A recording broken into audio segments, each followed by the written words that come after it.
With a world as big as ours, it's easy to fall into the suffocating bubble of American culture and ignore the many nations that envelop our Earth.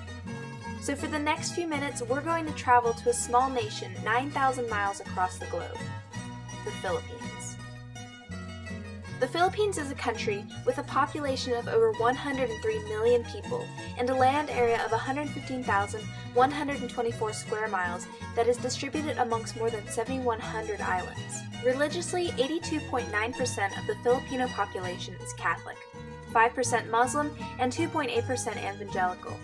Its monetary unit is the peso, and it has a population growth rate of 1.873%. The Filipino flag, adopted June 12, 1898, was inspired by the Filipino Revolution against the Spanish, who had kept them as colonies for over 500 years. The 8-rayed sun symbolizes the first 8 provinces that revolted. The 3 5-pointed stars represent the 3 main island groups, Luzon, Visayas, and Mindanao. The white triangle stands for equality and fraternity. The blue stripe means peace, truth, and justice, and the red stripe symbolizes the Filipinos' patriotism and valor. Now, in order to find the Philippines, you'll have to look towards Southeastern Asia.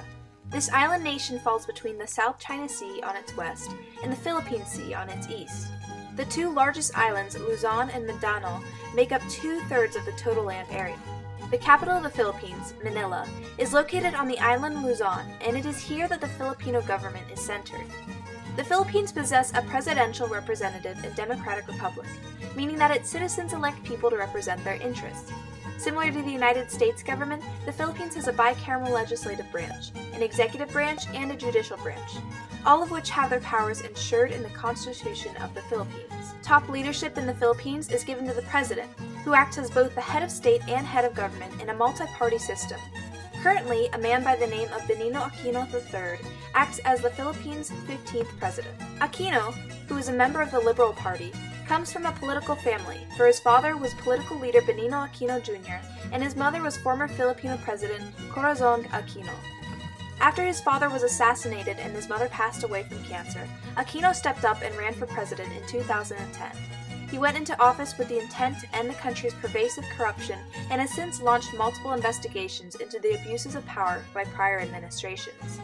Thus far, Aquino's presidency has proven to be relatively successful, for the Philippines has since experienced economic growth and education reforms.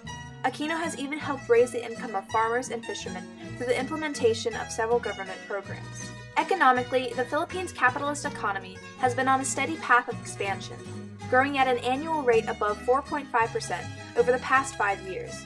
Its GDP is $390.4 billion, and its unemployment level is currently at 7%. The Philippines is considered a newly industrialized country that has been recently transitioning its economic focus from agriculture to manufacturing. This intent is proven with the Philippines' primary exports, which include semiconductors, electronic products, and transport equipment. Clothing, coconut oil, and fruits are also main exports. Meanwhile, the Philippines' primary imports include mineral fuels, textile fabrics, grains, chemicals, and plastic. And while the Philippines is situated in Southeastern Asia and thus trades with many Asian nations such as Japan, Indonesia, and China, one of its top trading partners is the United States.